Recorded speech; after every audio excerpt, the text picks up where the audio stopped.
Approx AUM कितना होगा उनका? ऑलमोस्ट आप बोलिए ना 1.5 बिलियन। सिंगल पर्सन 14-15 हज़ार करोड़ जब मैनेज करते हैं, कितना प्रेशर होता है सर जब आप वो उसकी जिम्मेदारी एक होती है आपके ऊपर? जो भी मेरे जो कहते हैं गुरु रहे हैं इस प्रोफेशन में, दे टॉट मी वेल। ये हमारा पैसा नहीं है, पब्लिक का है।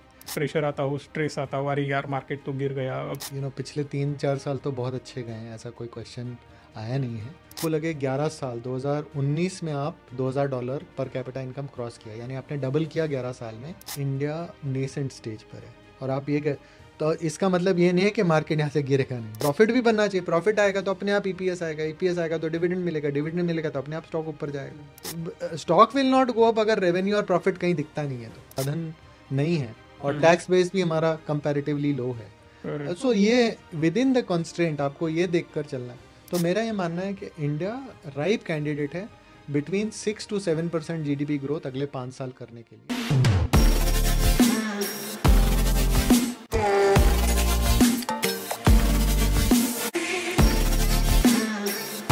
नमस्ते। ये वीडियो होने वाला है हिंदी लैंग्वेज में बिकॉज हमारे साथ है सोनम उदासी सर। Welcome sir. एक्चुअली बहुत कुछ हम इस पॉडकास्ट में डिस्कस करने वाले हैं, जहाँ इससे कि कैसे फंड सिलेक्ट किया जाता है, स्टॉक्स कैसे होने चाहिए, बाय सेल, जो भी आपके सारे क्वेश्चंस है रिटेलर के, वो सारे कवर करने की मैं कोशिश करूँगा। और ऑब्वियसली सर हमारे साथ है तो वो ईजिली उसके आंसर देने ही वाले हैं। बहुत सारा एक्सपीरियंस ऑलरेडी सर को है, सो दैट ये सारी चीज़ें और ये सारे क्वेश्चंस मैं अभी आगे सर के साथ डिस्कस करने वाला हूँ। बट पहले हम पूछते हैं सर का एक्सपीरियंस और थोड़ा इंट्रो सर आप हमें दें ताकि और आसानी हो हमें आगे पॉडकास्ट बढ़ाने के लिए। So thank you for inviting me. मेरा नाम सोनम उदासी। टाटा एएमसी में ऑलमोस्ट 10 years प्लस से मैं काम कर रहा हूँ। करंटली जो फंड्स मैं मैनेज करता हूँ उसमें एक वैल्यू फंड है, टाटा इक्विटी पी फंड। एक सॉल्यूशन फंड है, Tata retirement funds. And there is a consumer thematic fund, Tata consumer India consumer fund, जो मैं मैनेज करता हूँ। और ये सारी स्कीम्स मैं पिछले लगभग 8 साल से मैनेज कर रहा हूँ। ऑलमोस्ट अब 27 साल हो गया है। मेरा पूरा एक्सपीरियंस एक्विटी रिसर्च में ही रहा है, thankfully. So this is it. Okay, तो सर आप जो भी अभी फंड्स मैनेज कर रहे हैं तो अप्रोक्स एयूएम कितना होगा उनका? ऑलमोस्ट आप बोलिए ना $1.5 बिलियन के आसपास, 14,000-15,000 करोड़, गिव और take. Great. So single person 14-15 हज़ार करोड़ जब मैनेज करते हैं, कितना प्रेशर होता है सर जब आप वो उसकी जिम्मेदारी एक होती है आपके ऊपर? सो देखिए, फ्रॉम डे वन लकीली जैसा मेरा एक्सपीरियंस रहा है, जैसे जैसे मैंने सीखा है पिछले 27 साल में, जो भी मेरे जो कहते हैं गुरु रहे हैं इस प्रोफेशन में, दे टॉट मी वेल। और ये हमने हमेशा समझा कि हमारी फिड्यूशियरी रिस्पॉन्सिबिलिटी है। ये हमारा पैसा नहीं है, पब्लिक का है। और जितना इसको हम अच्छे से कर पाएंगे, ऑफ कोर्स ये एस्पिरेशन ज़रूर है कि इसमें हम अच्छे से अच्छा जो रिटर्न आउटकम जो कह करेक्ट। सकें, ताकि फंड और फंड हाउस का तो नाम हो, लेकिन साथ में हमारा भी एक सेटिस्फैक्शन हो कि यार ये हम कर पाए। लोग आई सराहना थिंक करें। उस उसको मद्देनज़र रखते हुए हम करते हैं। बाकी जैसे जैसे आप करते जाते हैं ओवर द इयर्स, वो कितना नंबर है पीछे वो मायने नहीं रखता है। आइडिया क्या है और क्या आप देख रहे हो, दैट वो ज़्यादा मायने रखता है, वो ज़्यादा कॉन्फिडेंस आपको देता है आपके स्ट्रैटेजी पर। कभी प्रेशर आता है सर, इतना पैसा मैं मैनेज कर रहा हूँ, इतनी बड़ी जिम्मेदारी मेरे ऊपर है, तो कभी कभार प्रेशर आता हो, स्ट्रेस आता हो, अरे यार मार्केट तो गिर गया अब, ये 10% से 15% से टोटल एयूएम अपना डाउन हो चुका है। तो सारे लोग ऑब्वियसली क्वेश्चंस तो आपको पूछेंगे, जितने भी सेल्स के लोग हैं सब लोग पूछेंगे कि मैं इस फंड में इन्वेस्ट किया था, 15% डाउन हुआ। तो उस स्ट्रेस को कैसे मैनेज करते हो आप? सो थैंकफुली पिछले 3-4 साल तो बहुत अच्छे गए हैं, ऐसा कोई क्वेश्चन आया नहीं है। बट ये स्वाभाविक है कि एक्विटी रिस्की एसेट क्लास है एंड पॉसिबल है कि आप आपको डाउन डेज या डाउन मंथ्स भी देखने पड़ सकते हैं। और ये रहता है, लेकिन मैंने ये हम एक्चुअली लक बोले या क्या, इंडिया ग्रोइंग इकोनॉमी है, तो एक्चुअली आप जब भी ऐसा कुछ होता है, इंडिया ही आपको सेव करता है आकर अल्टीमेटली। तो जब भी ये मुझे डाउट होता है, हमेशा मैं एक चार्ट हमेशा अपने दिमाग में बिठा के रखा है कि हम $1000 पर कैपिटा इनकम वाली कंट्री थे 2008 में। आपको लगे 11 साल 2019 में आप $2000 पर कैपिटा इनकम क्रॉस किया, यानी आपने डबल किया 11 साल में। Basic rule of compounding investing का ये होता है कि जो नेक्स्ट डबलर होता है वो आधे टाइम में होता है, कि पैसा पैसे को खींचता है। करेक्ट है। तो आप बड़े आज IMF से के डेटा देख लो या किसी और का भी डेटा देख लो, सब ये कह रहे हैं कि इंडिया $4,000 से $5,000 अगले 5 साल में 6 साल में पर कैपिटा इनकम की तरफ बढ़ रहा है। $4,000 से $5,000 डॉलर पर पर्सन डबल हो रहा है अभी। हाँ, डबल हो रहा है। बेसिक तो आपने 11 साल लिए, अब आप 6 या 7 साल में करेंगे। ये बेसिक रूल ऑफ कंपाउंडिंग है। तो अगर ऐसा मापदंड है तो डाउन डेज भी होते हैं, तो फिर कभी आप कहते हैं all is well, all is well. India तो बढ़ रहा है, हम भी अगर अच्छा करते रहेंगे तो हमारा भी आएगा। तो वो लॉजिक से it helps you to keep your mind focused and to chase के भाई ये ग्रोथ आने वाली है और ये पैसा इंडियंस कहाँ पर लगाएंगे या क्या सोच है, एंड उन सेक्टर्स की तरफ आप बढ़ना शुरू करते हैं। करेक्ट। सो जैसे कि हम बोलते हैं कि भगवान पे हमारा भरोसा है, सब कुछ अच्छा ही होगा, वैसे हमारा इंडिया पे भरोसा है, भारत मेरी माता है, वैसे ही चल रहा है। बट सर, इंडिया की जो ग्रोथ है ना, सो अल्टीमेटली देखिए, हम जो इन्वेस्ट कर रहे हैं तो स्टॉक में कर रहे हैं, बट स्टॉक कहाँ पे है? इंडिया में है। अगर इंडिया की ग्रोथ नहीं होगी तो स्टॉक की ऑब्वियसली ग्रोथ नहीं होगी। As compare to other countries, आप इंडिया को किस लेवल पे देखते हो? मतलब अगर मुझे लगता है कि यूएस सबसे बढ़िया करेगा तो मैं यूएस में इन्वेस्ट करूंगा ना जाके, इंडिया में क्यों करूंगा? सो आपको क्या लगता है इंडिया की ग्रोथ कैसे रह सकती है as compare to other countries? तो देखिए, India is still developing country. मैं ये नहीं कहूँगा कि हम पहुँच गए हैं या ना हमारा निर्वाणा आ गया है। ऐसा तो पॉसिबल नहीं दिखता है मुझे। सिर्फ ये है कि जो हमने स्ट्रक्चर क्रिएट किया है ओवर द लास्ट 20-25 ईयर्स, हम धीरे धीरे बढ़ रहे हैं। मैं ये नहीं कहूँगा कि हम वन ऑफ द हम आज की तारीख में कहते हैं फास्टेस्ट ग्रोइंग इकोनॉमी है, लेकिन वो फास्टेस्ट ग्रोइंग इकोनॉमी भी 7% GDP ग्रोथ पे है। करेक्ट। कोई नहीं है। बड़ा ग्रोथ आप उसको नहीं कह सकते। लेकिन आज की तारीख में आप कहेंगे कि इंडिया अंधों में काना राजा है फ्रॉम अ ग्रोथ पर्सपेक्टिव। तो अगर उस हिसाब से अगर आप देखें तो आपको ये कॉन्टेक्स्ट देखना पड़ेगा कि यूएस ऑलरेडी डेवलप्ड है और हाई टेक्नोलॉजी और उस तरीके का इन्वेस्टमेंट है। इंडिया में लो हैंगिंग फ्रूट ज़्यादा है, लॉजिस्टिक्स कॉस्ट बचानी है, इंफ्रा को बेटर करना है, रोड्स बेटर करने हैं, क्वालिटी ऑफ लाइफ बेटर करना है। ये बेसिक रिक्वायरमेंट्स हैं। ये आप अगर कोई सबसे जो गरीब कंट्री है बल्गेरिया यूरोप में, उससे भी कंपेयर करेंगे तो हमारा कोई कंपैरिजन नहीं है क्वालिटी ऑफ लाइफ में। राइट। तो अभी बहुत कुछ करना बाकी है और बीच में हमको झटके आएंगे, नो डाउट। लेकिन क्योंकि आपका इतना लो हैंगिंग फ्रूट है तो आपको ये मालूम है कि यार यहाँ से तो हम ग्रो करेंगे ही, क्योंकि आपका जो यंगस्टर है, चाहे वो Tier 1 का हो या Tier 4 का हो, एस्पिरेशनल बहुत ज़्यादा है। एंड मोबाइल, स्मार्ट मोबाइल हर एक के आप हाथ में देखते हैं, एस्पिरेशनल वैसा है। लाइफ्स जो देखी है उन्होंने यूरोप US में, जो भी वो देखते हैं मूवीज़ या सीरियल्स, माइंडसेट धीरे धीरे वैसा होता जा रहा है। तो एस्पिरेशनली वो कोशिश करेगा and you have to play to that कि भाई पर कैपिटा इनकम ये है, डेमोग्राफिक ये है और इंडिया को ये करना पड़ेगा, नहीं तो ये मुश्किल हो जाएगा। एंड देन यू पुट कि यार इस तरीके से अब मैं इन्वेस्ट करता हूँ, ये इस तरीके से हो सकता है। क्योंकि जैसे कि हर एक माँ को अपना बच्चा प्यारा ही लगता है, वैसे ही इंडिया को हर एक इंडियन बोलेगा कि नहीं मेरी कंट्री बहुत अच्छी ग्रो हो रही है। But in terms of number आप देखो ना, तो मैं भी बार बार बोलता हूँ कि बहुत सारे लोग मुझे हेट देते हैं कमेंट बॉक्स में, तुम इंडिया के बारे में ऐसे कैसे बोल सकते हो। बट ये फैक्ट है कि जिस लेवल के साथ हमें ग्रो होना चाहिए उस लेवल के साथ हम ग्रो नहीं हो रही है। मुझे भी लगता है पोटेंशियल बहुत ज़्यादा है इंडिया में। आपको क्या लगता है कि और बेटर परफॉर्मेंस आगे देखने को मिल सकता है जो अभी फिलहाल 2-3 सालों में देखने को मिला है, या ऐसे रह सकता है? नहीं, मुझे तो ऐसा नहीं लगता है। आई थिंक जो हम ग्रोथ कर रहे हैं उतनी ही ग्रोथ हमको प्रोजेक्ट करनी चाहिए आगे भी। हाँ, क्योंकि देखिए हायर ग्रोथ दो तरीके से पॉसिबल है। या आप कैपिटल इन्वेस्टमेंट बहुत तेज़ी से करो, या कैपिटल इन्वेस्टमेंट में इंफ्रास्ट्रक्चर डेवलपमेंट में, लॉजिस्टिक्स डेवलपमेंट में बहुत सारा पैसा चाहिए। आप फ्रंट लोडेड केपेक्स करते हो कि ब्रिज बना, ब्रिज में पहले पैसा लगता है, बाद में उसका एडवांटेज 3-4 साल बाद आया तो आया। आपने इतने सारे एयरपोर्ट्स बना दिए, बाद में उसका ट्रैफिक दिखता है, पहले तो पैसा खर्चा करना है। करेक्ट। और इंडिया, हम डेवलपिंग है, गरीब देश नहीं कहूँगा लेकिन डेवलपिंग है, इतने साधन नहीं है, और टैक्स बेस भी हमारा कंपैरेटिवली लो है। करेक्ट। सो ये विद इन द कंस्ट्रेंट आपको ये देखकर चलना है। तो मेरा ये मानना है कि इंडिया राइप कैंडिडेट है बिटवीन 6 to 7% GDP ग्रोथ अगले 5 साल करने के लिए। ये स्ट्रक्चर मैं अपने दिमाग में लेकर चल रहा हूँ।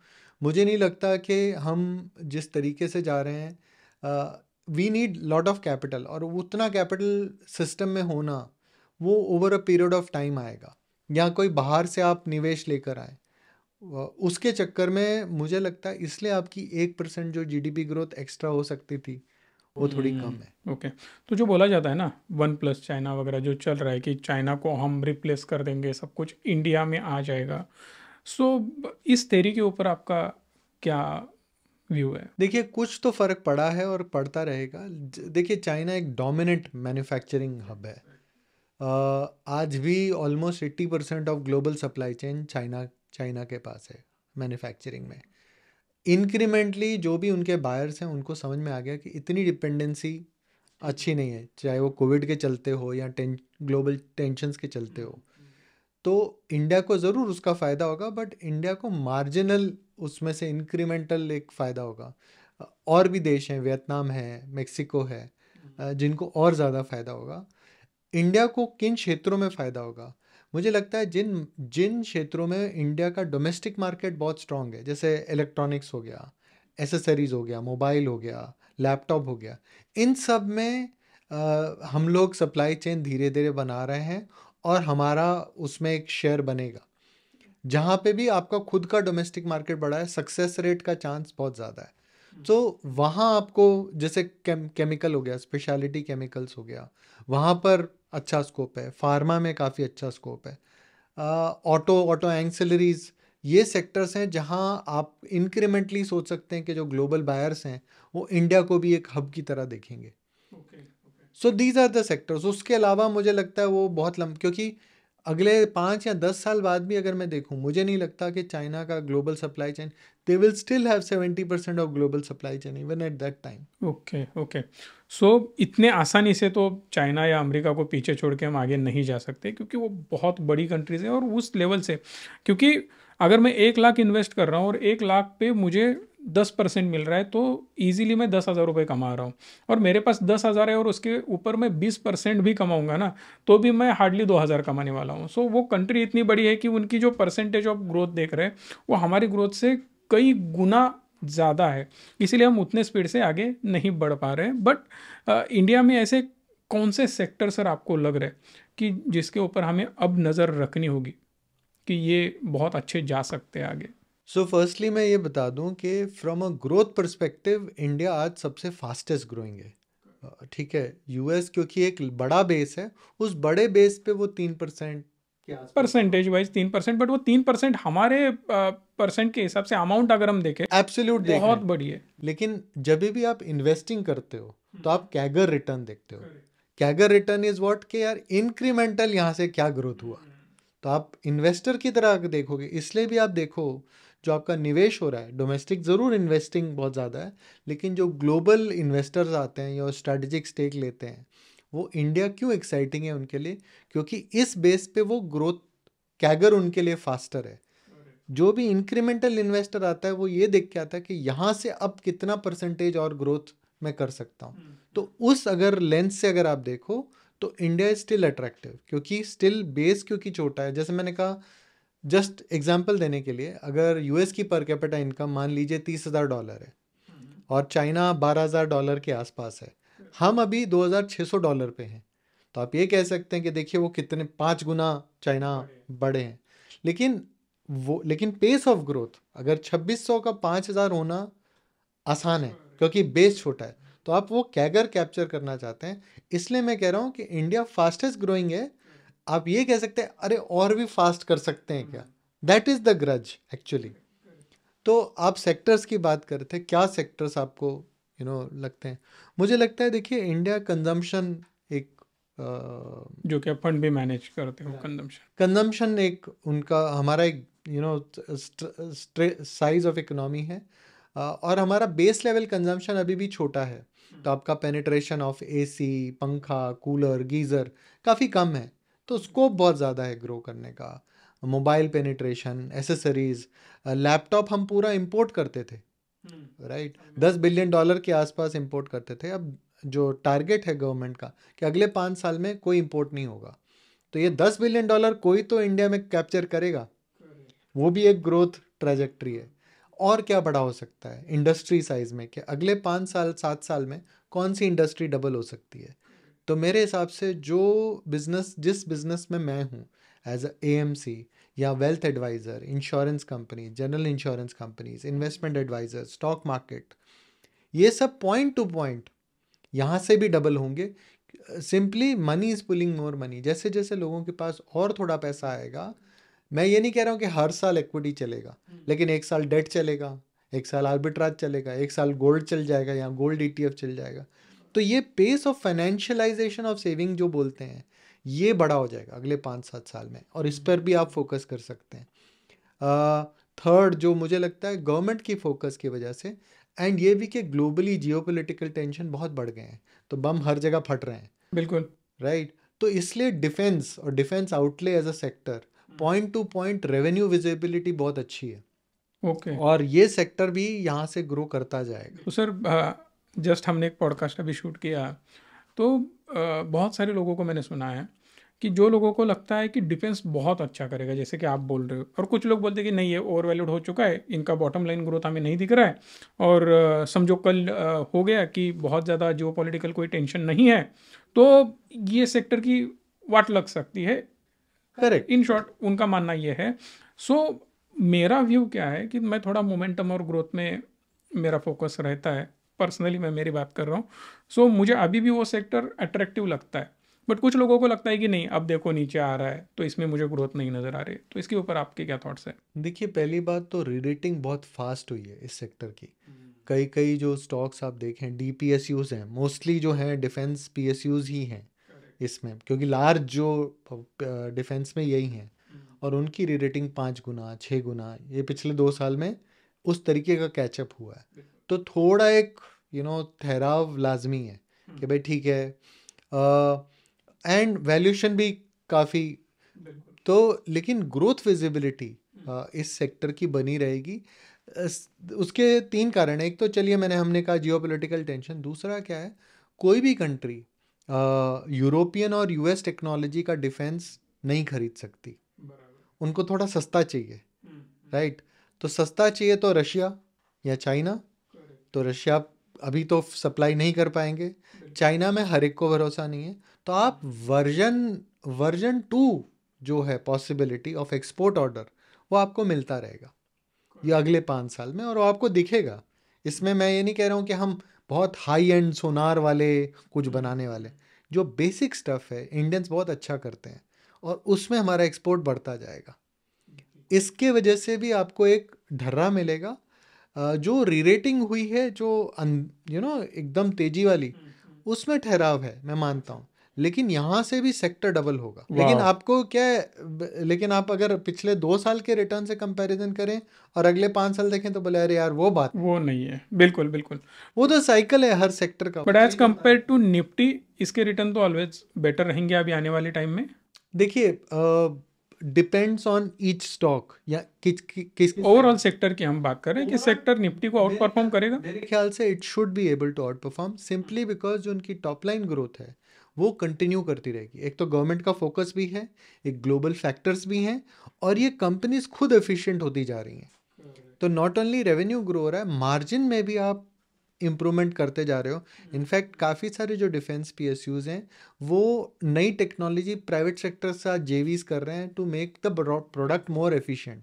तो वो दिखेगा, वो क्या है, लंबे समय में धीरे धीरे दिखता है। क्योंकि उनका प्रोडक्ट डिलीवर होने में भी बहुत ज़्यादा टाइम लगता है, ऑर्डर्स आते हैं, फिर मैन्युफैक्चरिंग चालू होता है, उनका पैसा आना भी, वो सब टाइम लगेगा। अब ये क्या हुआ है, लोगों को पता चल गया है कि इसमें ग्रोथ दिखने वाली है, तो बहुत ज़्यादा इसमें पैसा आया है, इसीलिए वो ग्रोथ हमें दिख गई। अब थोड़ा नीचे आ रहा है, तो अगर एक स्टॉक मल्टीपैगर बनता है, मतलब सीधा 100 से 300 हो रहा है, तो 300 से जब वो 250 आएगा, डरना क्यों है उसमें? क्योंकि पहले तो वो बढ़ चुका है इतना ज़्यादा, जब बढ़ रहा था तब पैनिक सिचुएशन नहीं थी। अब थोड़ा भी करेक्ट हो रहा है तो लोग डर रहे। तो ऐसे केस में अगर हम थोड़ा करेक्शन पे उसको एवरेज करते हैं तो ये सही सो स्ट्रेटेजी हो सकती है। अगेन ये डिपेंड करता है हाँ, डिपेंड, स्टॉक्स अच्छे हैं, सब कुछ अच्छा है। कि भाई आपका आउटलुक कैसा है। तो I just give you an example. ये सुनने में बहुत अच्छा लगता है कि देखिए एवरेज कर लीजिए। अगर आपने सेक्टर सही चुना है, प्रमोटर्स अच्छे हैं, कैपिटल एलोकेशन स्ट्रेटजी सही है, तो वो एक बाइंग अपॉर्चुनिटी होती है। लेकिन अगर ऐसा नहीं है, कैप मिस सपोज तेजी और प्रमोटर ने मिस एलोकेट कर दिया कैपिटल, अब तेजी में तो आपने कहीं भी लगा दिया, पैसा डालना बड़ा आसान है, निकालना बड़ा कठिन है। इक्विटी में हम बटन दबा के निकल जाते हैं, लेकिन अगर आप कोई धंधे वाला है या जो बिजनेस करते हैं, कैपिटल लगता है, आपने लगाया, अब आप उसको निकाल नहीं सकते। It is not easy. तो आप कैपिटल एलोकेशन स्ट्रैटेजी देखते हैं, प्रमोटर का सोच देखते हैं, इंडस्ट्री पे व्यू लेते हैं। आप देखिए, अब आप यही भी ट्रेंड के लिए भी कह सकते हैं। फॉर एग्जांपल, विद इन अलग अलग तरीके हैं। With in retail there is one company which is different and one company which is entirely different. Same sector है, लेकिन कोई अलग ही स्ट्रेटेजी करके कुछ अलग ही हो गया और कुछ वहीं अटक गया। सो इट डिपेंड्स के क्या सोच है, क्या सोच के साथ कर रहे हो, और वो अगर पकड़ा तो फिर every time you can average. Exactly. Okay. Depends on that. Correct. So defence आपको अच्छा लग रहा है, और उसके साथ साथ और आपको? देखिए, मुझे लग रहा है रेलवे इंफ्रास्ट्रक्चर जो है हमारी इम्प्रूवमेंट और ज़्यादा होनी चाहिए। नॉट ओनली बिकॉज हम गवर्नमेंट का फोकस है, बट ऑल्सो अगर आप चाइना या यूरोप से compete करना चाह रहे हैं और उनकी थोड़ी बहुत सप्लाई चेन लेना चाह रहे हैं, तो जो भी कंपनीज वहाँ से आएंगी, उन्होंने प्लांट लगा दिया, लेकिन अगर cost of logistics within India from से suppose X Rajasthan to a port is X, तो वो आप compete नहीं कर पाओगे। How how will you export? तो आपको जो आज आपकी सप्लाई चेन में है, लॉजिस्टिक्स कॉस्ट आज अगर इंडिया की as a percentage of GDP देखें तो ऑलमोस्ट 9% है। हमने काफ़ी इंप्रूव किया, 14% होती थी, बिल्कुल। राइट? लेकिन ये अब 7% हो सकती है। तो अगर सप्लाई चेन में और लॉजिस्टिक्स में थोड़ा और फोकस आया, तो उसमें रेलवेज आ गया, लॉजिस्टिक चेन्स आ गई, जो एफिशिएंसी है इस सेगमेंट में, ये और अभी और बाकी है, अभी ग्रोथ पोटेंशियल और बाकी है। एंड इसमें विनर्स भी होंगे और लूजर्स भी होंगे। जो तेजी में क्या है, हर तेजी में हर एक को लगता है कि हम कर लेंगे।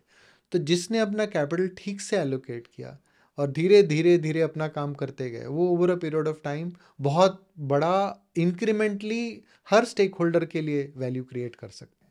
करेक्ट। बट सर, ये जो वैल्यू क्रिएट करेगा, ये सारी चीज़ें हम जो डिस्कस कर रहे हैं, ये तो कुछ सालों से चल रहा है। मतलब ये उनका बिजनेस बढ़ता हुआ हमें नज़र आ रहा था, बाहर के ऑर्डर उनको मिल रही थी, काम सही से चल रहा था।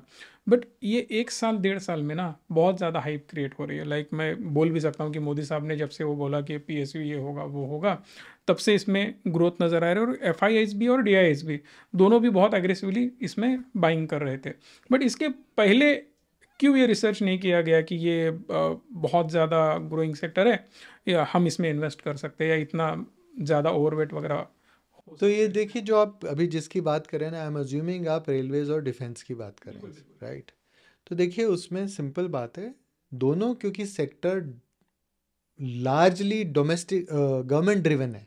Railways is not a private subject, railways is government.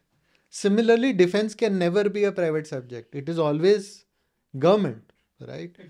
तो जब गवर्नमेंट का फोकस आता है कि ये हमको करना है, ऑटोमेटिकली मोमेंटम आता है, चाहे वो शिपयार्ड्स हो, एयरपोर्ट्स हो। एंड क्योंकि promoter, government is a promoter of, और उस प्रमोटर ने एक दिखाया कि देखो ये इस तरीके से हम करेंगे। पहले 1-2 साल क्या है, क्योंकि गवर्नमेंट्स तो बहुत कुछ बोलती रहती हैं, लेकिन आप जब आप देखते हो कि यार ये एक्चुअली में हो रहा है। मेक इन इंडिया का जब पहले नारा आया था, कितने जनों ने विश्वास किया था? उसके 2 साल के बाद लगा, अरे यार PLI थोड़ा सक्सेस आ रहा है, अरे हाँ यार ये हो रहा है। तो ऑन ग्राउंड आपने जब देखना शुरू किया कि ये PSU भी जो मैनेजमेंट्स हैं इम्प्रूव कर रहे हैं, तब लोगों को विश्वास जागा, हाँ यार अब ये दिखता है। फिर धीरे धीरे धीरे फिर वो वैल्यू कैप्चर होती गई। हाँ, एक कॉन्फिडेंस भी आना चाहिए ना, क्योंकि अगर समझो मेरी कंपनी है, मैं जब तक बोलूँगा नहीं मैं मेरी कंपनी को नेक्स्ट लेवल पे लेके जाना चाहता हूँ, तब तक लोगों को कॉन्फिडेंस नहीं आएगा, क्योंकि नहीं, प्रमोटर नॉट भी ओनली मैटर आपका करता है। कहना, देखिए आपकी मिठाई है, आप तो वो तो कहोगे कि हमारी 100% है। मिठाई है, राइट? लेकिन ऑन द ग्राउंड जब आप देखते हैं कि अरे यार ये जिस तरीके से करते हैं, चैनल पार्टनर्स ऐसा बोलते हैं, पेमेंट टाइम पे हो रहा है, अरे ये बोला था, अरे ये उन्होंने कर दिया, those are things that you keep tracking. और जैसे जैसे फिर आपको और बिलीव, हाँ यार ये ठीक है, अब मेरा रिस्क रिवॉर्ड बन सकता है और यहाँ से भी मैं और एलोकेट कर सकता हूँ। तो कंजम्पशन की सर क्या ग्रोथ लगती है आपको आगे जाके, किस तो देख, प्रकार से, मतलब तो सिंपल ये तरीके, हम ग्रोथ पर्सपेक्टिव से देखें या वैल्यू पर्सपेक्टिव से देखें कंजम्पशन को, या कंजम्पशन वाले सेक्टर स्टॉक्स को? देखिए अगर आप ट्रेडिशनली देखेंगे तो आप हमेशा ये देखेंगे कि कंजम्पशन स्टॉक्स की वैल्यूएशन हमेशा इंडेक्स से बहुत ज़्यादा होती है, राइट? बहुत पी मल्टीपल बहुत ज़्यादा है। जस्ट एग्जांपल के लिए तौर पे बोलता हूँ, जो कंजम्पशन फंड जो मैं, टाटा इंडिया कंज्यूमर फंड है, उसका पी, ट्रेलिंग पी ऑलमोस्ट 50-55 के ऊपर है, ठीक है? और जबकि सेंसेक्स का ट्रेलिंग पी आज की तारीख में 24 टाइम है, सो डबल से भी ज़्यादा वैल्यूएशन है। अब वो क्यों है? देखिए कंजम्पशन में एक बार अगर ब्रांड बनता है, कस्टमर एक बार डिसाइड कर लेता है कि यार ये ब्रांड है, बहुत मुश्किल से हिलता है। तो प्राइसिंग पावर है, वॉल्यूम है, और ये हो सकता है कि किसी डिफेंस या रेलवे या इंफ्रास्ट्रक्चर कंपनी का एक बार एबिडा आता है एक क्वार्टर में, अगले क्वार्टर वो कम हो सकता है, हो सकता वॉलेटिलिटी है। बिल्कुल हो सकता है। कंजम्पशन में ये रेयरली होता है कि एक बार आपका एबिडा आया, आपने एक किया, स्ट्रैटेजी बढ़ती जाती है क्योंकि आप नए बायर्स लाते हो, नए रीजन्स में जाते हो, तो वो stickiness of profitability and revenue that gives you that multiple कि करेक्ट। ये इसलिए इतना महंगा है। तो महंगा सस्ता इसमें मैं नहीं देखता हूँ, मैं ये देखता हूँ कि मार्केट डोमिनेंस कितना है, जो कस्टमर्स हैं या जिस तरीके के कंज्यूमर हैं, यंगस्टर्स आज क्या क्या चाह रहे हैं, क्या पर कैपिटा इनकम है। जैसे सडनली आप देखिए ई कॉमर्स या ईटिंग इन, ऑर्डरिंग कितना बढ़ गया है कोविड के बाद। अब वो ट्रेंड अगर किसी ने पकड़ा होता तो उसमें कई कई थीम्स हैं, स्टॉक्स हैं which have done extremely well, as good as defence, right? तो ये बताता है कि Indian and Indian investors always look for opportunities, और जब दिख जाती है वो वैल्यू फटाफट कैप्चर हो जाती है, रुकता नहीं है market. Market is very smart in that sense कि यार ये दिख रहा है, इसको कर दो, पहुंचा दो।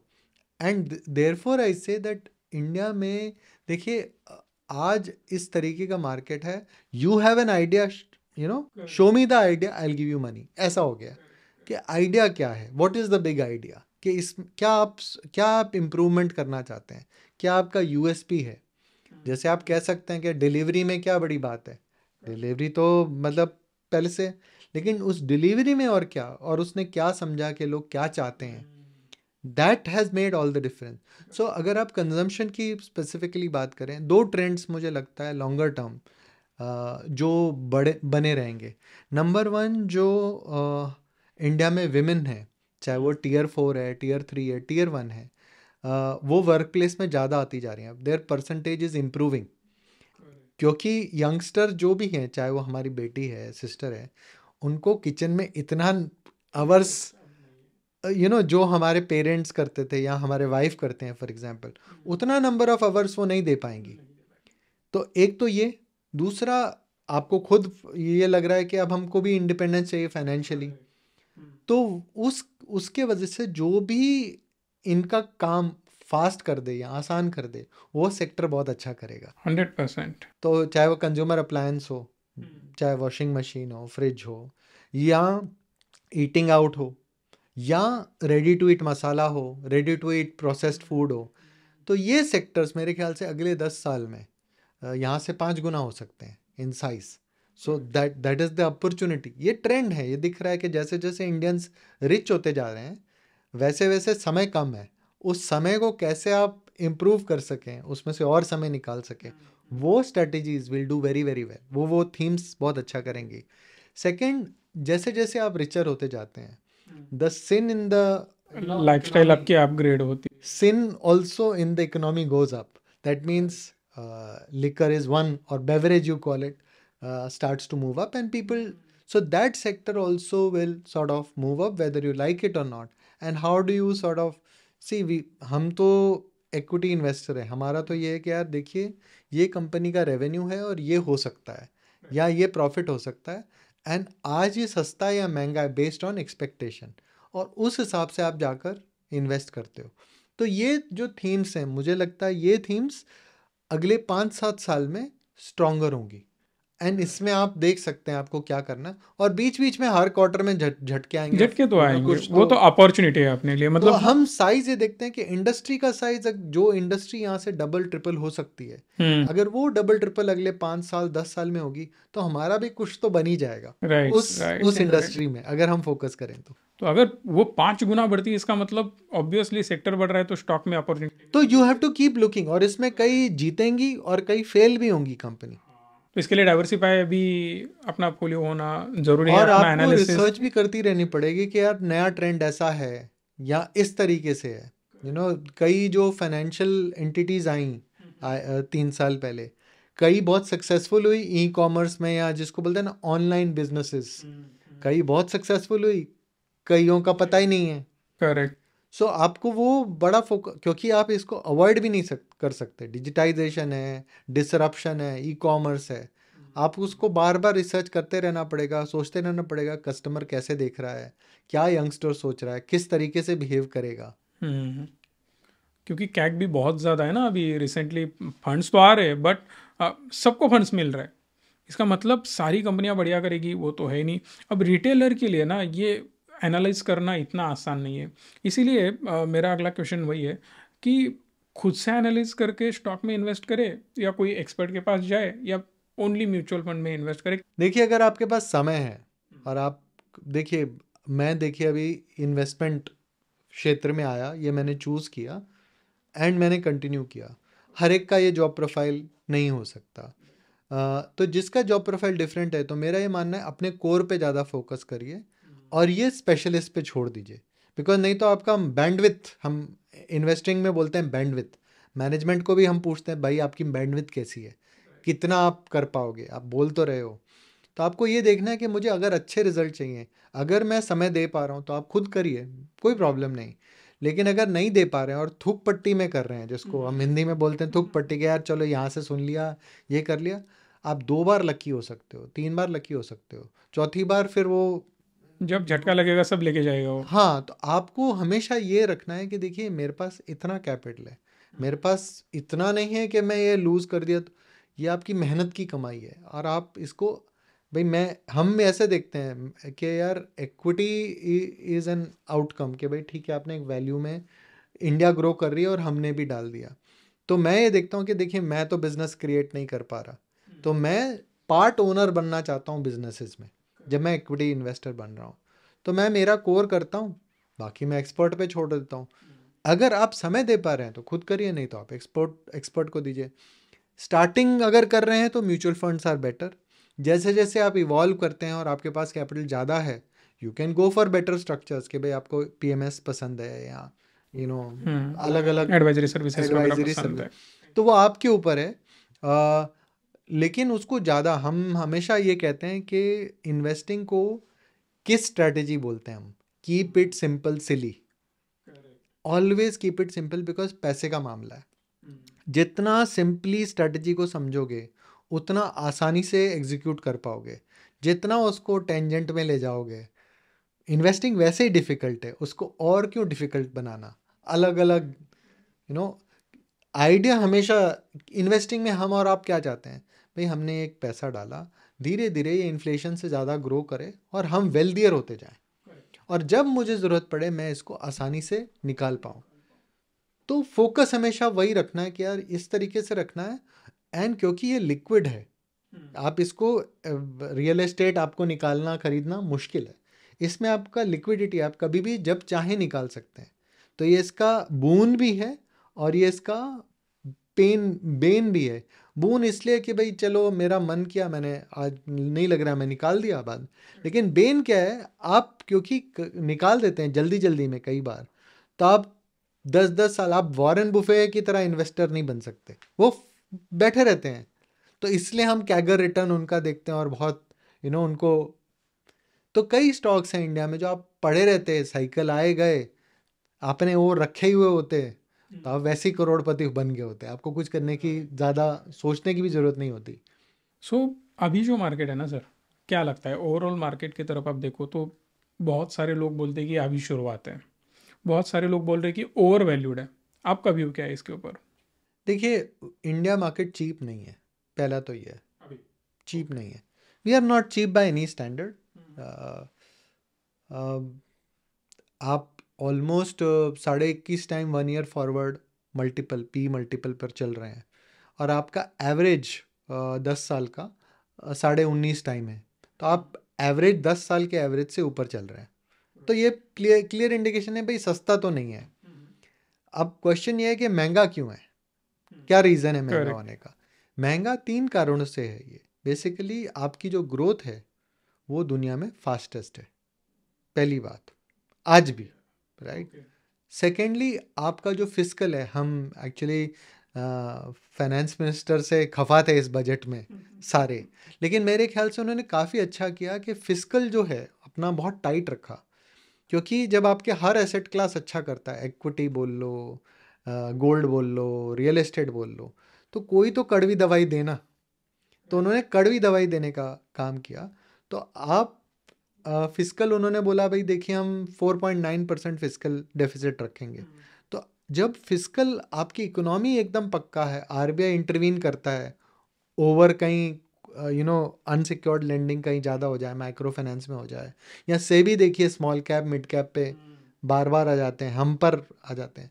तो ये जो रेगुलेटर्स हैं जब ये इतना एक्टिविज्म दिखाते हैं, तो हम एज एन इन्वेस्टर थोड़ा, क्या, मैक्रो ठीक है हमारा, माइक्रो हमको मैनेज करना है। तो अगर इस तरीके से देखें, उन्होंने पिच बहुत अच्छी बना दी है। अब आपको बॉल टू बॉल खेलना है, पिच अच्छी है, अब आपको you have to be constructive to play, you can not be defensive कि मैं विकेट रख लूँगा। नहीं, आपको कंस्ट्रक्टिव होके बॉल आई, सिंगल लेना है सिंगल लीजिए, बॉल आई कि भाई आगे बढ़ के मारना है वो। तो उन्होंने पिच वैसी बना दी है, तो इसके लिए भी प्रीमियम है। बहुत कम ऐसे गवर्नमेंट्स हैं जो इतना पिच क्लियर दे सकते हैं कि यार ये पिच है, हमने पिच क्लियर कर दी, अब आपको जो करना है करो। तो हमें कुछ डाउनसाइड नज़र आ रहा है? देखिए, डाउनसाइड इक्विटी में हमेशा रहेगा, ऐसा इक्विटी रिस्की एसेट क्लास है। रिस्की तो है सर, बट देखो, जो वैल्यूएशन अगर हम प्रीमियम दे रहे हैं तो प्रीमियम चीज़ को अगर प्रीमियम वैल्यूएशन देते, मर्सिडीज आप पर 5 लाख में तो मिलेगी नहीं आपको, वो तो प्रीमियम ही रहेगी। अब ये प्रीमियम सस्टेन, करना है या नहीं करता है, अब ये मुझे पूछना है आपसे, क्या लगता है आपको? तो देखिए सस्टेन करने के 3 मेन रीज़न है कि आपकी अर्निंग या प्रॉफिट ट्रेजेक्ट्री कैसे रहेगी अगले 2-3 साल। तो मुझे लगता है अगले 2-3 साल हमारी प्रॉफिट ट्रेजेक्ट्री में कोई इशू नहीं आना चाहिए, और हर सेक्टर कंट्रीब्यूट कर रहा है, चाहे वो फार्मा हो, आईटी हो, आपके डिफेंस हो, इंफ्रास्ट्रक्चर हो। हर एक के पास अपना अपना ऑर्डर बुक है, बीच बीच में उनको हर क्वार्टर छींक आती है किसी सेक्टर को, या इवन कंजम्पशन बोलिए। लेकिन कुछ कुछ पॉकेट्स में हमेशा जब बुल रन होता है बहुत ओवर ऑप्टिमिज्म हो जाता है कि यार ये तो बस अब ये अगला यहीं से होगा। वहाँ पर थोड़ा इन्वेस्टर्स को एक डीप ब्रीथ लेने की ज़रूरत है। अपना जो क्या रीज़न से इन्वेस्ट किया था, कहाँ पहुँच गए, और अगर वो लगता है बहुत ज़्यादा हो गया है एक्चुअल से, वहाँ आपको प्रॉफिट टेकिंग करने में कोई हर्जा नहीं है। कई इन्वेस्टर्स ये एक्चुअली, हम क्या, एज एन इक्विटी इन्वेस्टर मुझे लगता है हमको ये मालूम है कि डाउनसाइड हो सकता है, हम उससे डरते नहीं हैं। हम उससे डरते हैं कि यार हमने डाला और 40% हमारा कैपिटल घुस गया, उससे डर है। 10-12% गिर जाए ना, कोई ज़्यादा फर्क नहीं पड़ता है, हमको मालूम है कि यार ठीक है, इतना तो है ही, क्योंकि और कोई दूसरा टैक्स एफिशिएंट अल्टरनेटिव इंडियंस के पास है नहीं। एफडी आप करो, टैक्सेशन है, नेट रिटर्न 4-5% है, रियल्टी लिक्विड है नहीं, गोल्ड इतना अट्रैक्टिव है नहीं। तो आपके पास ये एक तरीका है कि इंडिया ग्रो कर रहा है तो इसकी ओनरशिप लेके मैं भी क्यों ना साथ में नौकरी करते करते पार्ट ओनर बन जाऊं बिजनेस का। तो इस तरीके से ओवरऑल मैं थोड़ा और फास्टर, रिचर बनूं वर्सेस दी अदर्स। करेक्ट है, क्योंकि एफडी में सिर्फ मुझे जो इन्फ्लेशन बढ़ रहा है उतना ही मुझे एफडी दे रहा है, तो लोग अभी इक्विटी की तरफ बहुत ज़्यादा बढ़ रहे हैं। बट डाउट उनके मन में भी वही है कि करे क्या, मतलब आगे जाके क्या हो सकता है, वही डर है। तो मेरा ये मानना है कि इंडिया नेसेंट स्टेज पर है, और आप ये कह, तो इसका मतलब ये नहीं है कि मार्केट यहाँ से गिरेगा नहीं। मैं ये कह रहा हूँ, अगर आपका 5 साल 10 साल ग्रोथ का आप इस सेगमेंट को इग्नोर अब कर नहीं सकते। अगर आपने इग्नोर किया इसको, आप देखिए, मैं तो केवल ये कह रहा हूँ कि आप $2600 हैं आज, और आप $5000 की तरफ बढ़ रहे हैं। अब 5 साल लग सकते हैं, 7 साल लग सकते हैं, लेकिन मज़े की बात यह है 3 या 4 साल बाद कोई ना कोई इकोनॉमिस्ट ज़रूर आएगा और वो लिखेगा कि देखिए, आप छोड़ दीजिए ये, इंडिया $10,000 की तरफ बढ़ रहा है, बिकॉज जैसे जैसे आप 4-5 की तरफ जा रहे हैं, मैंने क्या बोला, पैसा पैसे को खींचता है। तो इनिशियल फेज में आपका ग्रोथ अगर फास्ट है, 10.5, 11%, 12% नॉमिनल जीडीपी है, तो आप $10,000 पॉसिबल है कि अगले 10 साल में पहुंच जाओ, या उसका एक्सपेक्टेशन। तो आप यूं देखिए कि $2600 में घुसने को मिल रहा है और $10,000 का पोटेंशियल है। तो ये आप इस तरीके से अगर आप देखेंगे तो आप इंग्लिश में एक कहावत है, don't miss the wood for the trees. हम हमेशा ट्रीज देखते हैं, अरे यार ये थोड़ा, वुड देखिए कैसे बढ़ रहा है, जंगल कैसे बढ़ रहा है, क्या क्या कंपनीज आ रही हैं, क्या क्या बिजनेसेस हैं। आप इसमें ज़रूर गिरेंगे ही, आप फास्ट स्पीड में जा रहे हैं, झटका खाएंगे, लेकिन आपको ये अगर आप करते नहीं रहे, आपके लिए बहुत मुश्किल है इन्फ्लेशन बीट करना, अपनी जो एस्पिरेशंस हैं उसको। आप एक परसेंटेज मान लीजिए कि यार इतना, कई लोग मैं देखता हूँ सिर्फ यही करते हैं, that also is a bad strategy. ये आपको करते रहना है कि मैं कंटिन्यू करूँगा अपनी स्ट्रैटेजी, और ये भी मैंने सेफ्टी के लिए कर लिया, ये मुझे रेनी डे के लिए चाहिए। अगर आप वो करते हैं तो आप लंबे समय तक बने रह सकते हैं। आप ये जब पोर्टफोलियो खोल के देखेंगे एंड यू विल, अरे यार मैंने तो इतने से शुरू किया था, ये तो ये हो गया, क्योंकि compounding will take its own course. Okay, तो बढ़िया सेक्टर सर आपने बता दिए। कौन से सेक्टर से अब इस वक्त में बचना चाहिए, ऐसे आपको लगता है? थोड़ा इग्नोर करो इसको अभी फिलहाल, या कम करो वेटेज। देखिए, कमोडिटीज़ अभी लग रहा है, क्योंकि कमोडिटीज़ में देखिए चाइना भी एक बड़ा प्लेयर है, उनके पास काफ़ी ओवर कैपेसिटी है, जियो पोलिटिकल टेंशन भी चल रहे हैं और बहुत ही वॉलेटाइल है।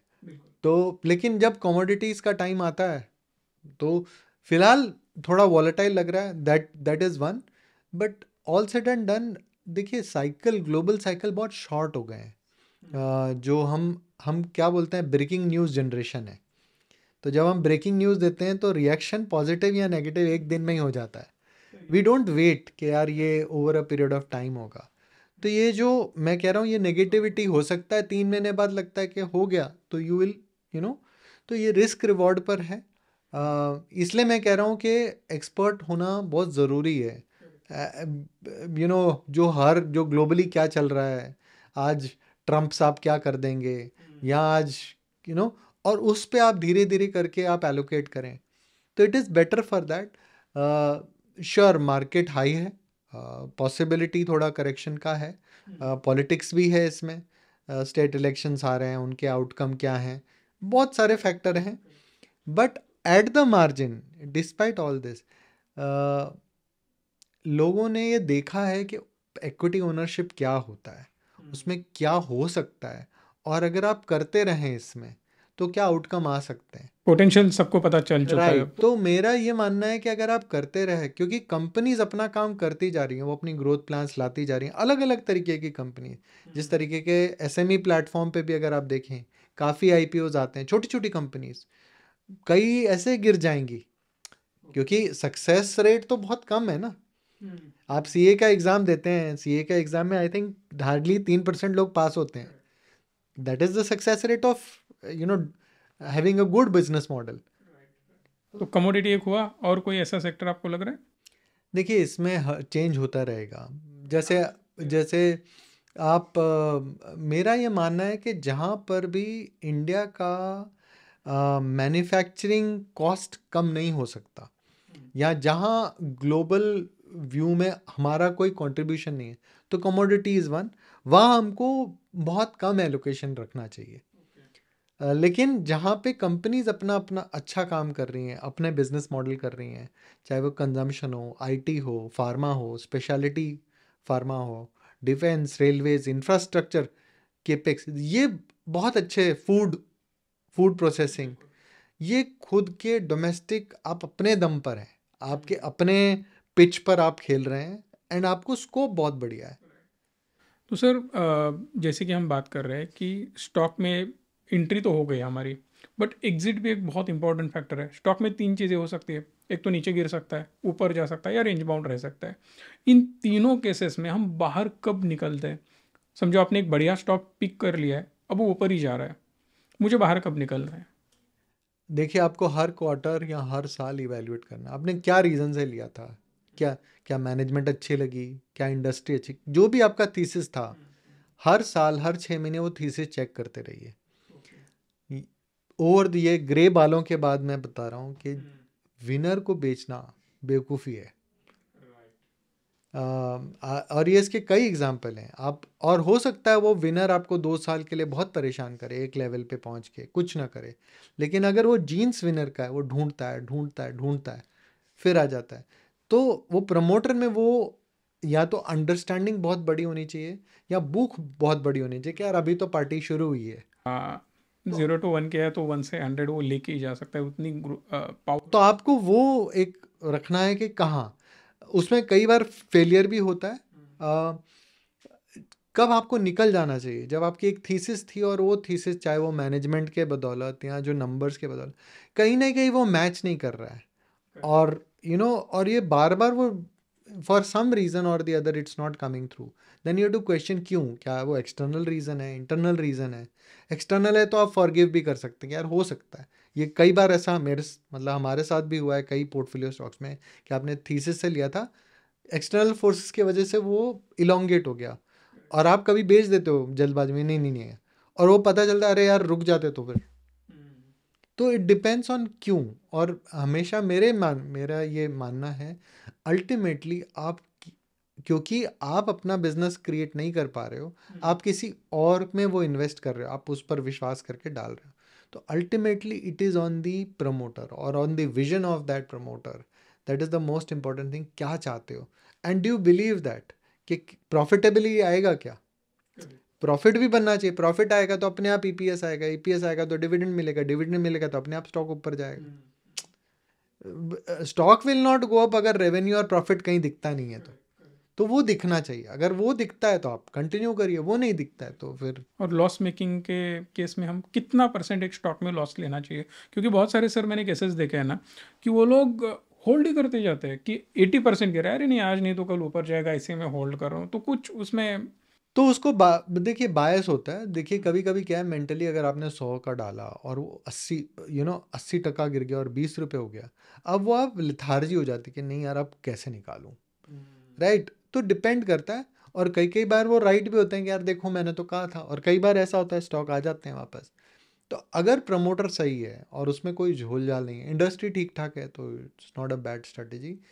बट अगर भाई अगर आपको लग रहा है कि इंडस्ट्री ग्रो नहीं करेगी, या promoter he there is something wrong in corporate governance, या ये बैलेंस शीट ही बैठ नहीं रही है, या ये जिनकी नीयत ही थोड़ी खोटी लग रही है, तो उसमें आप 20 में भी अगर निकले तो भी कोई दिक्कत नहीं है। राइट सर, एक आपका फंड है टाटा इक्विटी पीई फंड, तो ये कौन से थीम पे चलता है?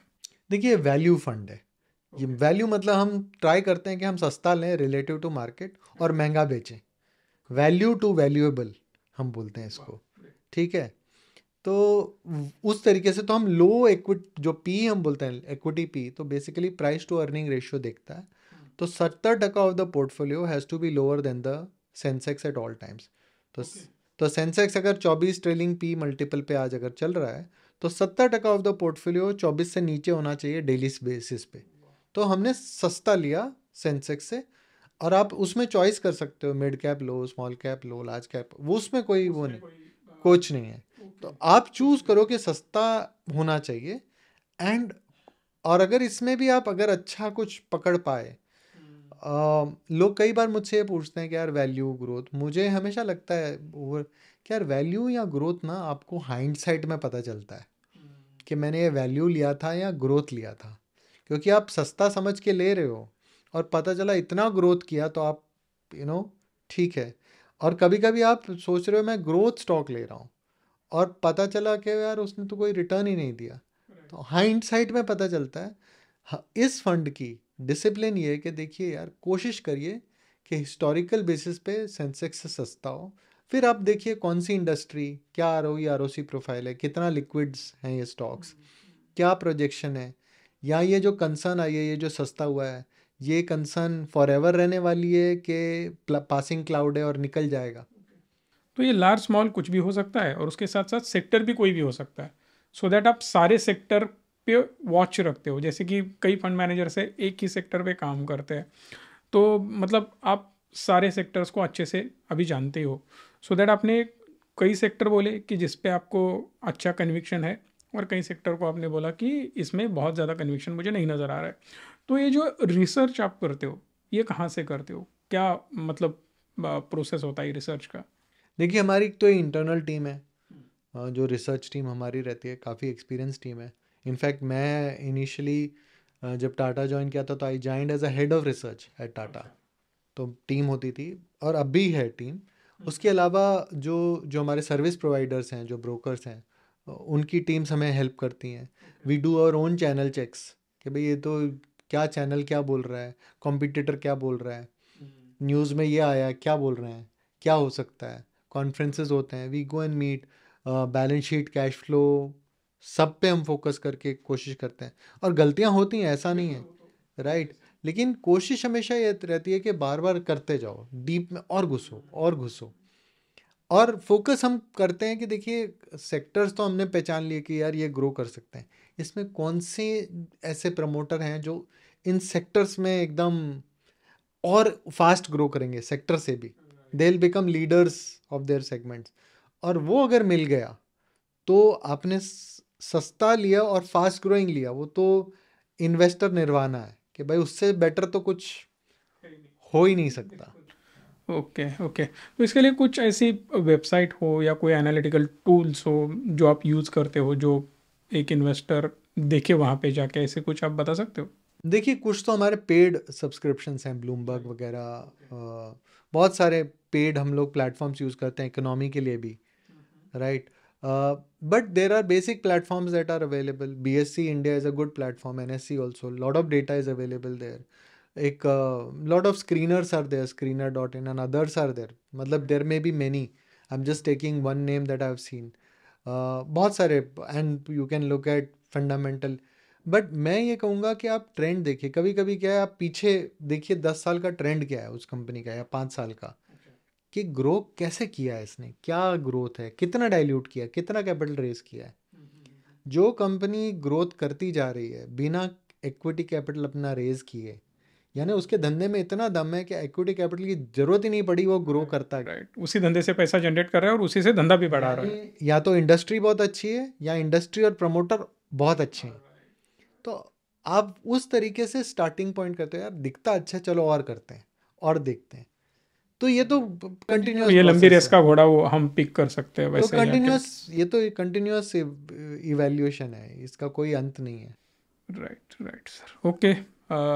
रुकते हैं सर यहाँ पे क्योंकि आपका टाइम शॉर्ट है, बट अभी रिक्वेस्ट आपको करता हूँ कि हम इसका पार्ट 2 बनाएंगे और अच्छे से आपका टाइम लेंगे उस वक्त। आप भी जो भी डाउट्स हैं आप कमेंट बॉक्स में हमें पूछ सकते हो, हम अगले पार्ट में सर से डिस्कस करने वाले हैं, क्योंकि सर को अभी निकलना है, उनके पास टाइम का शॉर्टेज है इसीलिए, अदरवाइज़ ये पॉडकास्ट बहुत लंबा हो सकता था। So please do comment. Sir ने हमारे लिए इतना ज़्यादा टाइम निकाला उसके लिए थैंक यू सो मच। अगली बार डेफिनेटली मैं रिक्वेस्ट करूँगा कि पार्ट 2 हम आपके साथ बनाना चाहते हैं। Thank you very much, thanks. Channel को लाइक करो, शेयर करो और सब्सक्राइब भी करो। धन्यवाद।